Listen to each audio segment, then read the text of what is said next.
Ma'am, are you really married? Huh? What do you mean? I had hired a detective to conduct a certain investigation. The report from the detective revealed an unexpected truth, leaving me unable to hide my turmoil. If my husband has been taking advantage of my night shifts to indulge in secret pleasures, I will never forgive him. My name is Jane. I'm a nurse working at a general hospital. The first Thanksgiving after our marriage is coming in 2 months. My husband, George, who I married 6 months ago, is 5 years older and a very kind man. We met at a matchmaking party and hit it off because we had the same last name. We got married around the 4th year of our relationship. George's parents had already passed away, and he had no other relatives, so we skipped the wedding ceremony and opted for a bridal photo shoot. George is an area manager for a retail store. While he primarily works at the branch office, he also travels to the headquarters and visits various stores. Since we don't have children yet, I decided to earn as much as I can while I can, so I mainly work night shifts. Thanks to that, I can relax after night shifts and on my days off.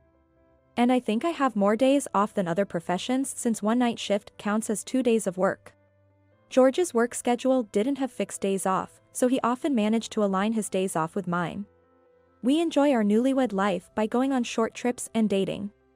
One day, when I came home from a night shift, George, who was supposed to have already gone to work, was still at home. I'm home. Huh? Aren't you supposed to work today? Puzzled, I asked. Well, you see. George hesitantly began to speak. An urgent business trip came up starting tomorrow, and it's going to be a bit long, so they suddenly gave me the day off today. Is that so? How long will you be gone? About a week, maybe a bit longer, but I won't know until I get there. I see. I hope things go well. I was disheartened by the sudden and extended business trip. It was because I'm off tomorrow and the day after, and I was looking forward to spending a quiet evening with George. Since my days off are rarely consecutive. But it's just part of his job, so I accepted it and decided to take George to the airport. It takes about 2 hours by car to get to the airport. And from there, it's about a 2-hour flight to the headquarters in New York. After seeing George off at the airport, I wandered around the building for a while. Then I had lunch at a well-known nearby cafe and headed home.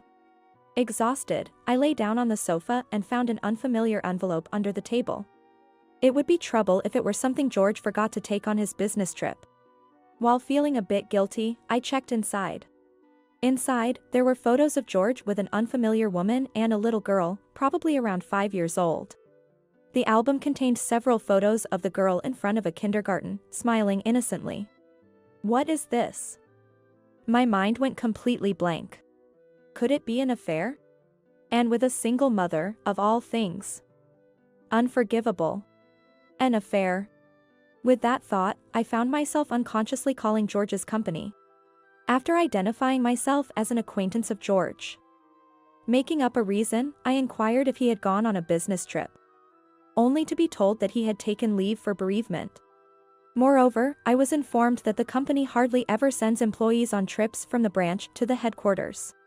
What does this mean? He told me he was leaving home for a business trip, but bereavement? I wasn't informed of anything. Thinking that he lied about the company and took time off to meet the woman and child in the photos, I started looking for a detective agency. I selected a detective agency and decided to visit their office the next day. For the 4 years we have been together, it turns out I have been continuously lied to. There were no business trips. I felt incredibly empty. Perhaps due to accumulated fatigue, I fell asleep without realizing it. When I woke up, it was 6 a.m. the next morning. Since my appointment at the detective agency was at 10 a.m. I prepared everything and carefully placed the envelope I found the day before into a large bag so it wouldn't get creased. At the appointed time, I walked through the doors of a detective agency for the first time in my life. All the words I had planned to say vanished the moment I opened the door to the office.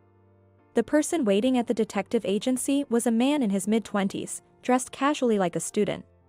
Perhaps sensing my surprise at his youth, the man said, "Do I look like an unreliable detective?" He laughed with an easy-going smile, lightening the mood. "Oh, no, sorry. It's just that I'm a bit nervous since it's my first time here. I replied reflexively, but he gestured for me to take a seat on the sofa. After some small talk with the detective, I took out the album that had sparked my suspicions of an affair. His actions were swift and professional. He efficiently began making copies of the necessary evidence. Then, holding a copy of the photo with 3 people in front of the kindergarten, he said, "I think this will be a significant clue." The name of the kindergarten was clearly visible in the photo. The detective immediately searched for the kindergarten online and made a phone call. Since he made the call in another room, I couldn't hear how he obtained the information. But the little girl in the photo was a student at that kindergarten. Apparently, she was also currently absent from the kindergarten. The detective decided to start a preliminary investigation. Since the kindergarten was in New York, I was told the fee for the investigation would be quite high, but I agreed.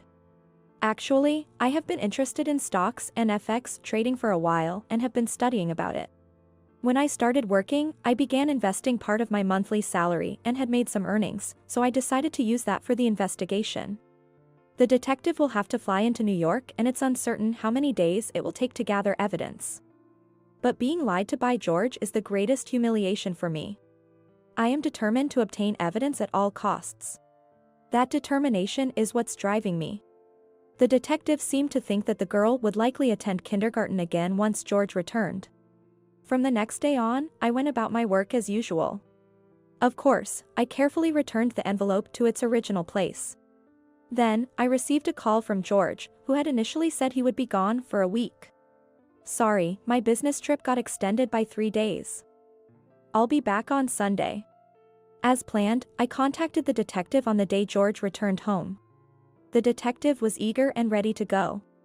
The next day, he flew to New York and conducted the preliminary investigation. That evening, I received a call from the detective, who confronted me with an incredible fact. During the preliminary investigation, an unexpected situation came to light. "Huh? What do you mean?" I was completely confused.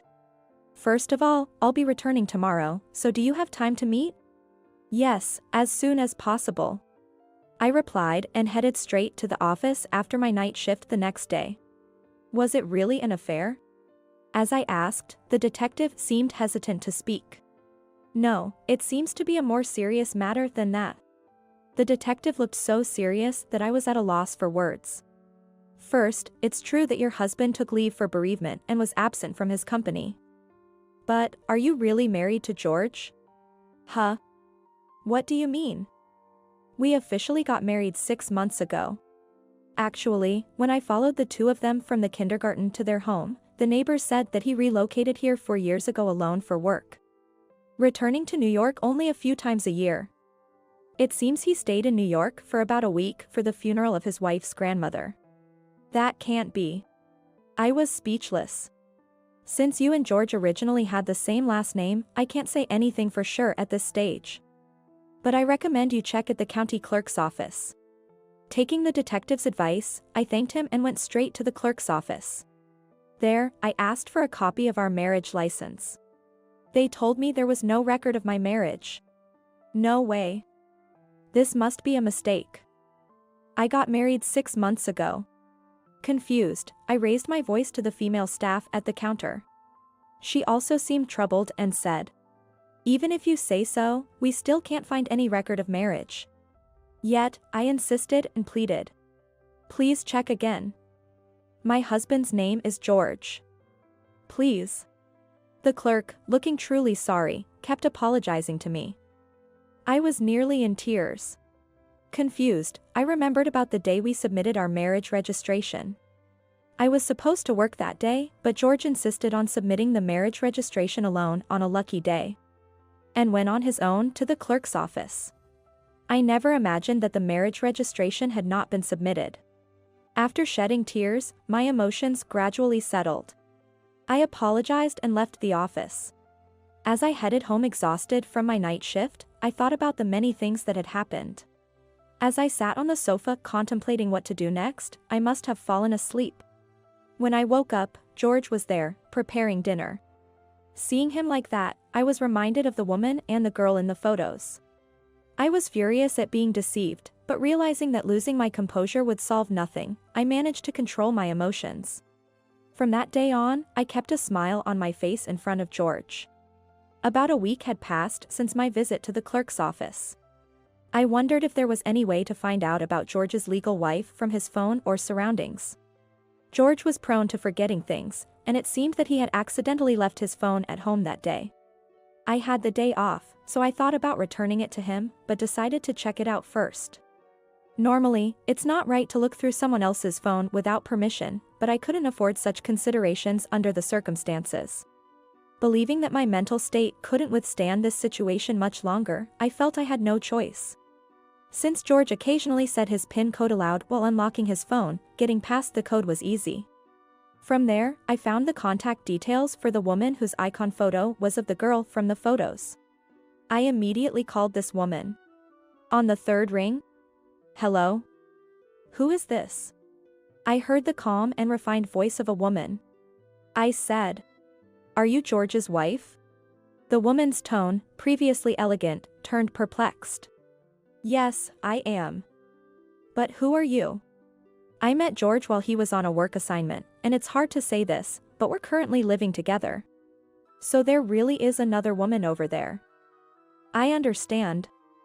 I was actually planning to visit George's family home for Thanksgiving. Could we talk then? This was an unexpected turn of events for me. I gladly accepted her offer. A few days later, George told me, "Sorry, but I'm going to go back to my hometown for a reunion over the Thanksgiving holiday." I had been waiting for George to say this. Of course, I immediately agreed. According to the woman, George's hometown is just nearby. I had heard that his parents were deceased and he had no other relatives, but it turns out both his parents were alive and well, still living in the neighboring town. With 1 month left until Thanksgiving, I decided to find a lawyer experienced in matrimonial issues and planned to thoroughly punish George. Until the day of the showdown, I interacted with George as usual, though it was emotionally painful for me. Finally, a month later, the day arrived.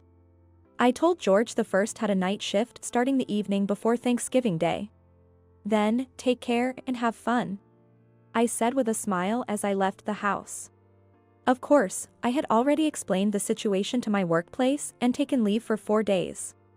I stayed at a business hotel that night, and the next morning, I went to the meeting place with George's wife, where I found the elegant woman I'd seen in the photos. Her name was Emily, and she had been married to George for 6 years. They had a 4-year-old daughter, the girl in the photos. After briefly sharing our backgrounds, Emily and I proceeded with the plan we had made. Emily had come all the way from New York with her daughter and her parents by plane.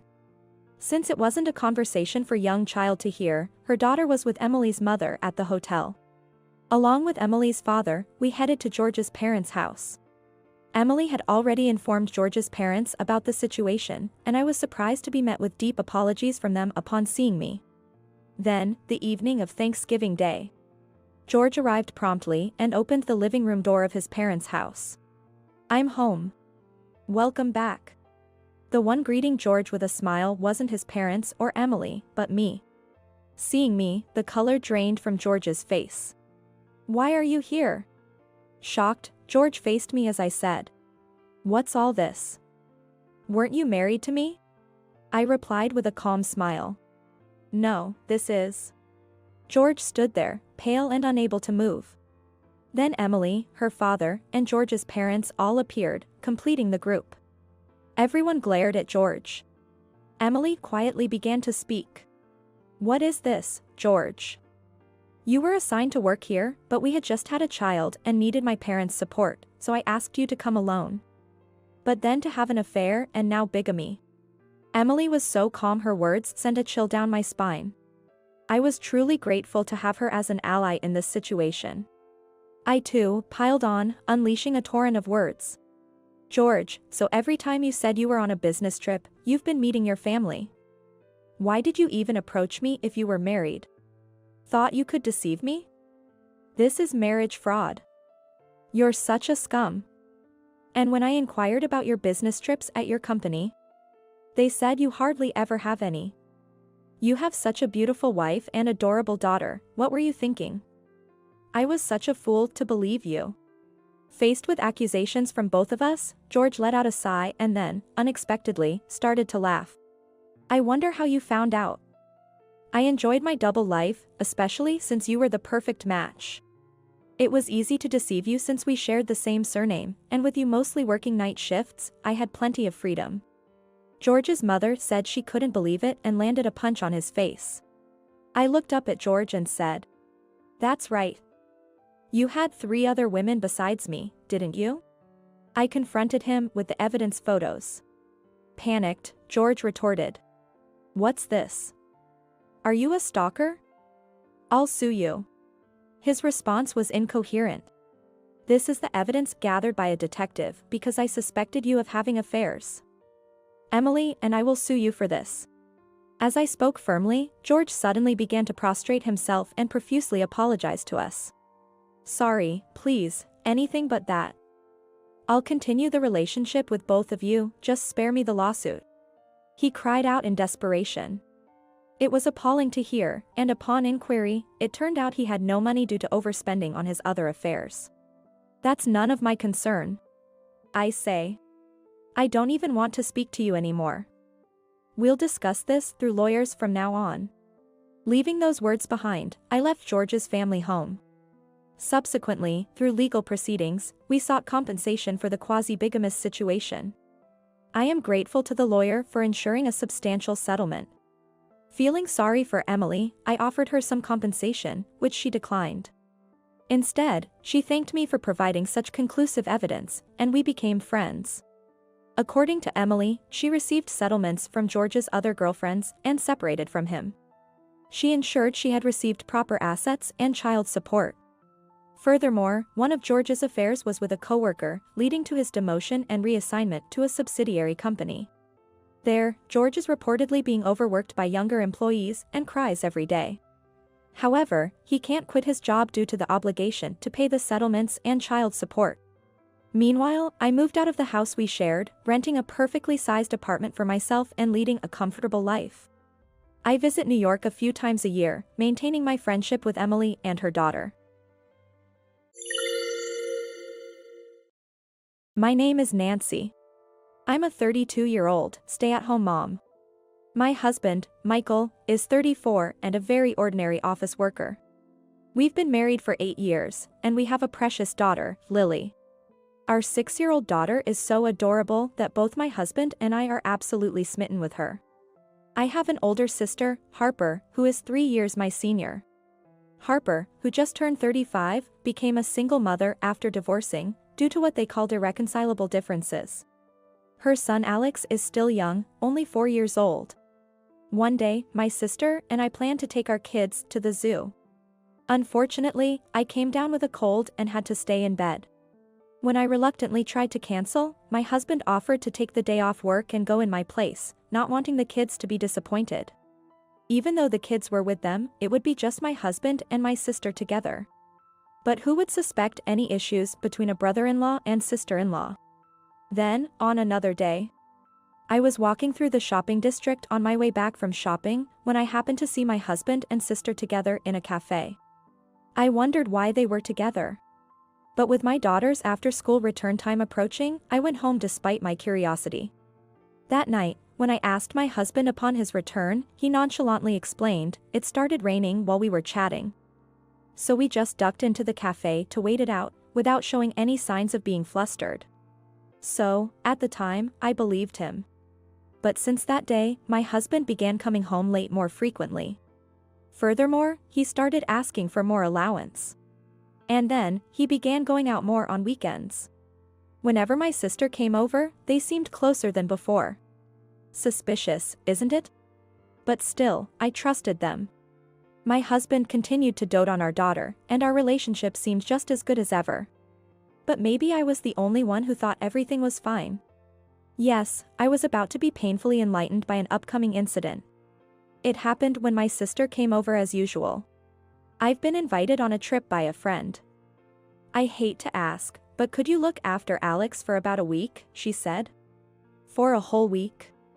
The trip is to Hawaii, and it's difficult with Alex. But Please, I've been so busy lately, I really need a break.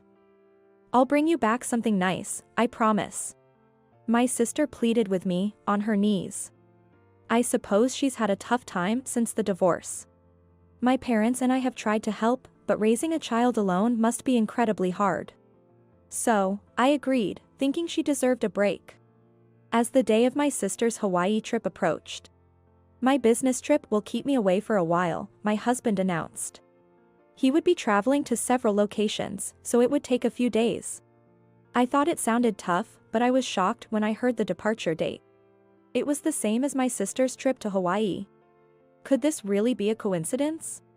Is it just a coincidence that my sister's trip and my husband's business trip are on the same day? Is it just a coincidence that my husband has been spending more time looking at his phone? And is it just my imagination that he's been acting sneaky, trying to hide it from me? And when my sister comes over, is it my imagination that they touch hands casually or stand a bit too close? I couldn't shake the feeling that something was off. Then came the day my sister was to leave for her trip. My sister, Harper, came over early in the morning with Alex. The moment I held Alex's hand, I noticed something was off. His hand was unnaturally hot. Even without a thermometer. It was clear he had a high fever. Harper, doesn't Alex have a fever? Yeah, he started running a fever yesterday and it hasn't gone down yet. We need to take him to the hospital right away. Her son should be more important than a trip. But then Harper said something unbelievable. Then, please take care of him. What? I mean, please look after Alex for me. You can't just leave a sick child and go on a trip. I have no choice, it's been planned for a long time, and paying a cancellation fee would be silly. That's not the point, isn't Alex important to you? Of course he is, but I'm not worried since you're here. Take good care of him, okay? Wait, Harper. My pleas were in vain as Harper left. Unbelievable. How could she leave such a young child suffering from a high fever? Alex seemed really distressed, perhaps from the fever or the early journey. I hurriedly laid him down and applied a cold wet towel to his forehead. While preparing an ice pack in the freezer, my husband, Michael, woke up. Hey, it seems like Alex has a fever. Really? Harper is terrible, leaving Alex in this state to go on a trip. It can't be helped, she had it planned for a long time. It's too late to cancel now. That's not the point. Alex is suffering. If you're so concerned, you should take good care of him. Can't you do something about your business trip? If Alex has something contagious, Lily might catch it. I'll take care of Alex. So I need you to look after Lily. I thought my husband, who adores our daughter, would agree, even if reluctantly. Work is important, but our daughter is surely more so. But my expectations were dashed. What? No way, that's impossible. If you're worried, just leave him with our parents. That's not an option. My parents are busy with work, and your parents are too far to leave him with on short notice. Then there's nothing we can do. Just let Alex rest, he'll be fine. Don't be so nonchalant about it. What do you expect me to do? I can't help it. Oh, it's time, I have to go. See you later. With that, Michael left in a hurry. Left behind, I quickly called my parents. It was sudden, so they couldn't take the day off. But my mom will leave work early to pick up Lily as soon as she can. My mom said, which gave me some relief. Until my mom arrives, Lily will have to stay in her room, poor thing. Meanwhile, Alex's condition seemed to worsen. He started coughing in addition to the fever. In the afternoon, my mom, who had left work early, came to pick up Lily, so I took Alex to the pediatrician. On the way there, Alex seemed to struggle with just the motion of the car. It turned out to be just a cold, and we were advised to give him the prescribed antipyretic and watch his condition. But if his fever rises further or if he becomes delirious and in danger, I was told to call an ambulance without hesitation and sent home. Sorry, Mom, for suddenly asking you to take care of Lily out of the blue. Don't worry about it, dear. I'm more concerned about Alex. For my parents, Lily is just as precious a grandchild as Alex. My mom sounded worried over the phone, too. After hanging up, I couldn't help but call my husband's office out of curiosity. I wanted to ask where he was traveling to, just in case. The answer I got was, he should be on paid leave. I looked up to the sky. A bad feeling began to feel all too real.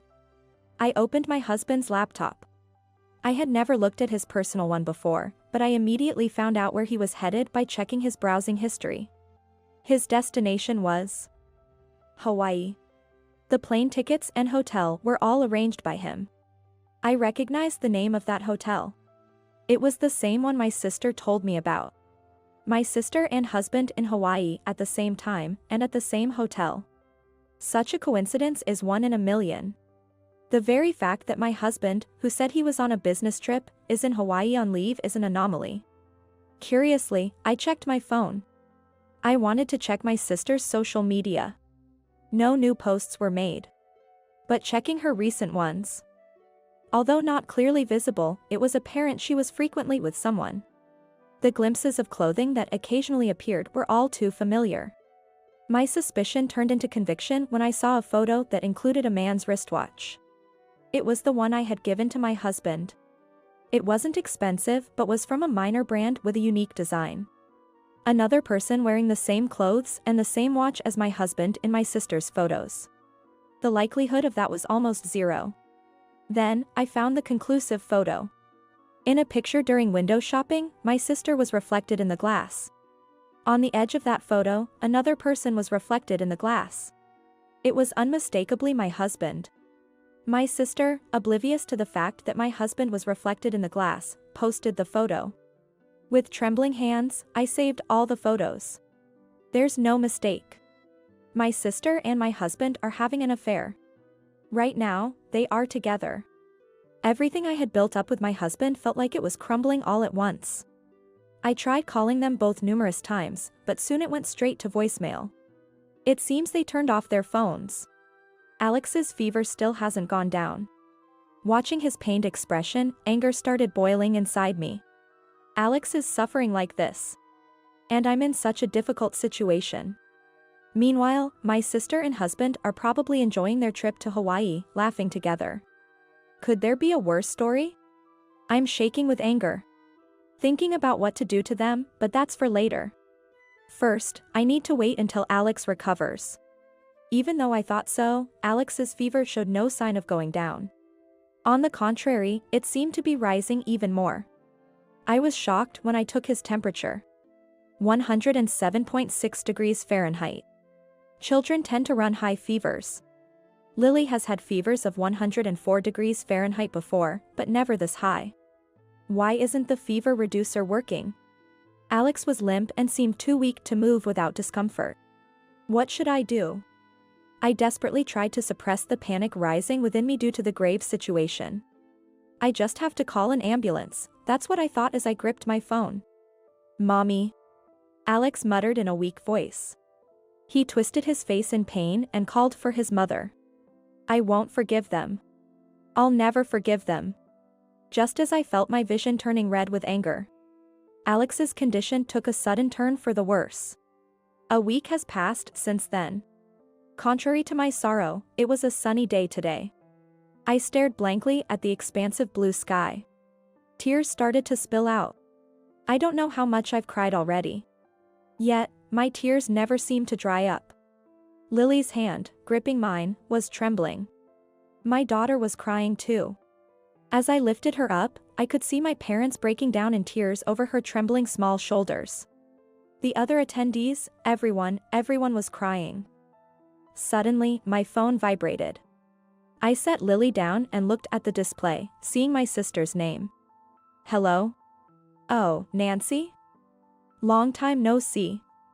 I just got back from Hawaii. Just arrived at the airport, and I'm about to pick up Alex. Thanks for taking care of him. It felt like a call from another world. I murmured almost to myself. He's gone to heaven. A single tear that I thought had stopped fell. Not understanding what I had said, my sister asked back in a bewildered voice from the other side of the phone. Heaven. What are you talking about? It doesn't make any sense. That's because he's gone to heaven. While you were on your trip to Hawaii. I don't understand what you mean. You'll understand if you come. The funeral is over, and we're at the crematorium now. What? Crematorium? After I told my confused sister the location of the crematorium, the call abruptly ended. Alex. Alex. My sister, who had just gotten out of the taxi, came running over with a pale face. She looked around calling his name, but Alex was nowhere to be found. Where is he? He's not here. How could he be? What do you mean? I pointed slowly towards the crematorium. Nowadays, crematoriums don't emit smoke like they used to, but that person is indeed being cremated right now. About Alex, on the day you left him with me, his fever suddenly shot up to 107.6 degrees Fahrenheit. 107.6 degrees Fahrenheit? The fever reducer we got from the pediatrician didn't work, and his condition rapidly worsened. In a panic, I called an ambulance. So, what happened to Alex? I don't want to answer that. We're in the middle of a funeral. With that, I spread my hands out, pointing towards the crematorium. Hey, what do you mean? What happened to Alex? Why are you even here?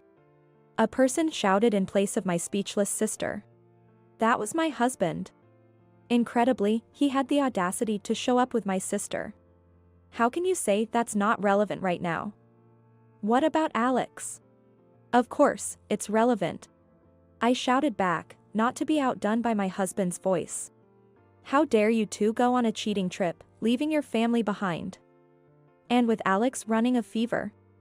And you ignoring my pleas for help to go on your trip. Are you out of your minds? What are you talking about?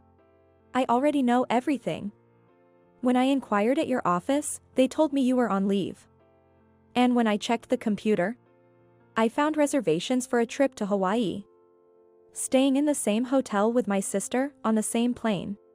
Do you think you can escape by calling it a coincidence? That is. I must have had an intense look on my face. Overwhelmed by my fervor, my husband lost his words. Tell me, Nancy, has Alex passed away? Do you really have the nerve to ask that right now? Why do you think we are here? Why do you think we are dressed in mourning clothes at a crematorium? Don't you get it? No. That can't be. No. My sister's scream dominated the scene. I looked down on my crying sister with cold eyes. You don't have the right to cry. You're the lowest of the low, abandoning your son to go on an affair trip with your sister's husband. I was lonely, all alone. So I just what? Went after your sister's husband. What do you mean, it's not my fault? I'm not to blame. The one to blame is my ex-husband for not taking my son, and not just him. It's also because our parents and you, Nancy, didn't help me take care of my son. Incredibly, my sister was now indignant. I've done nothing wrong. It's not like I wanted to have a child or become a single mother by choice. I wanted my ex-husband to take our son if we were getting a divorce, but he refused. So I've been trying my best all alone, and yet, to lose him like this. Alex. Ah. Harper. My husband was the one who embraced my crumbling sister. So they're not even trying to hide their affair anymore. Don't say such selfish things.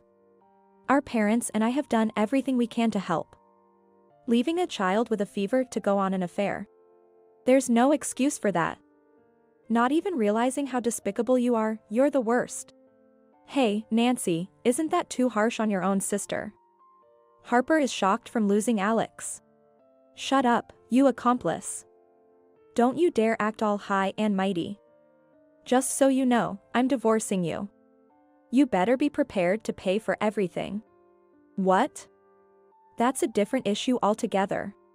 It's entirely related. My husband and I shouted at each other, standing over my crying sister. This must be what they call a real mess.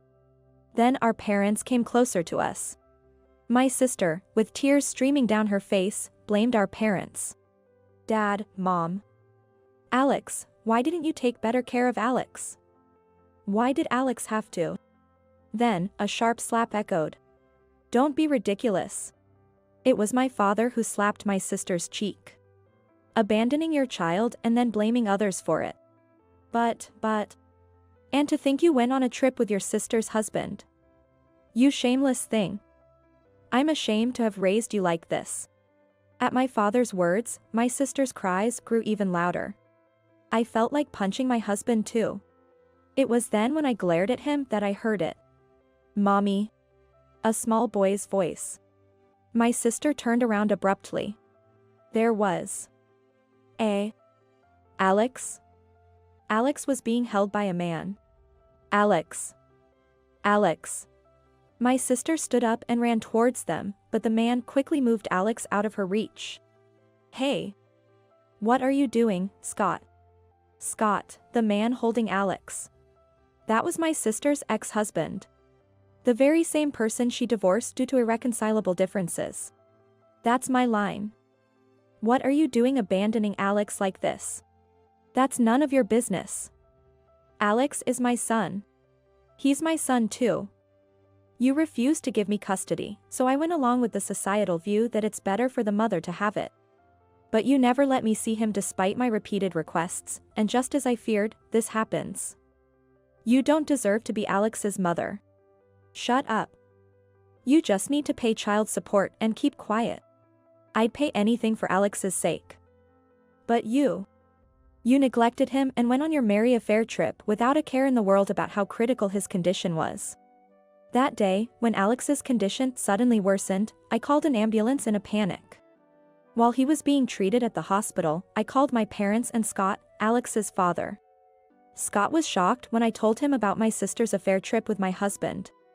After being discharged from the hospital, Alex was recuperating at Scott's family home. Wait a minute, so Alex is safe? Then whose funeral? My confused husband stared at the crematorium and I told him. It's our grandmother's. Our grandmother, the great-grandmother of Lily and Alex, was very old, bedridden, and in the care of a nursing home. She passed away recently due to old age. Even bedridden, she was quite lucid and adored her great-grandchildren, Lily and Alex. Whenever we visited the nursing home, her wrinkled face would light up even more. We were all so grief-stricken by her sudden departure that my parents, Lily, and I couldn't stop crying. Alex didn't attend the funeral because he was recovering from his illness. But I informed Scott that we were at the crematorium, so he brought Alex, thinking he was well enough to come. You tricked us. Nobody said Alex had died. My sister glared at me accusingly, but if anyone deserved blame, it was her. I wasn't told about Grandma's death either, my sister barked back. I called you multiple times to inform you about Grandma's passing, but you kept hanging up. Since we couldn't reach either of you. And considering how kind Grandma was to you, it's unfathomable that you'd be late. Don't mess with me. Everyone's making a fool of me. Come on, Alex, we're leaving. You'd rather be with Mommy than with that man, right? Scott. Give me back Alex. Enough already. It was my father who sternly rebuked my sister as she confronted Scott. Do you still think you can keep Alex after all this? Listen, what you did could have been a criminal offense, abandonment by a person in charge. You've failed as a mother. Don't ever think you can be by Alex's side again. Alex will be raised by Scott. Dad, no. We've decided to fully support Scott with legal counsel. You're no longer our daughter. Consider our ties severed. Mom. My sister's face turned pale at the severance from our parents. I stood resolutely in front of her. My husband and I are getting a divorce anyway, so why don't the two of you get along? It's not like you care about not seeing your kids. Considering you're off on overseas trips all the time, abandoning them. Upon hearing this, my husband started screaming. Wait, Nancy. It was just a moment of folly. Harper was just a fling. What's important to me is you and Lily. Then my sister burst out yelling. What do you mean, just a fling? Didn't you say you no longer loved Nancy and that I was the only one you loved? Shut up. I love my daughter. Don't mess with me. And so, the tumult between my husband and sister erupted once again. Leaving the bickering sister and husband behind, we left the scene with our grandmother's ashes. After that, despite the turmoil, things finally settled down when I hired a lawyer for mediation. Alex went to live with his father. I thought he would be sad to be away from his mother, but he seemed rather pleased. It appears my sister was not functioning as a mother at all. My husband and I also had our disputes, or rather, my husband was being stubborn. But he was scolded by both our parents and was feeling down when the decisive blow came from our daughter's comment, "I don't need daddy." Even at 6 years old, girls can be quite precocious. She must have understood her father's despicable actions in her own way. I couldn't help but laugh when she looked at my husband with contempt. No punishment could be more severe for my husband, who doted on his daughter, or rather, ex-husband. She has the right to see him, but it's up to her whether she wants to or not. Thus, the dramatic saga came to an end. Lily and I returned to our family home and are living peacefully. My parents are thrilled to be living with Lily. With Lily starting elementary school next year, we are all excited about her school preparations. I plan to start working when she begins school. Alex occasionally visits with Scott. His face is unrecognizably bright and full of smiles now. By the way, behind our happy life, it seems my sister and ex-husband quickly ended their relationship. For my ex-husband, it was really just a fling. Perhaps shocked at being disliked by his daughter, he quickly abandoned my sister. However, his despicable act of having an affair with his wife's sister became known at work. And he was deemed to have a character issue and was sent to a regional office. This will make it even harder for him to see his daughter. Serves him right. As for my sister, it seems she led a life like an empty shell for a while, out of desperation from being abandoned by everyone. Eventually, she went missing. We've filed a missing person report, but I have a feeling we might never find her. Such a premonition struck me.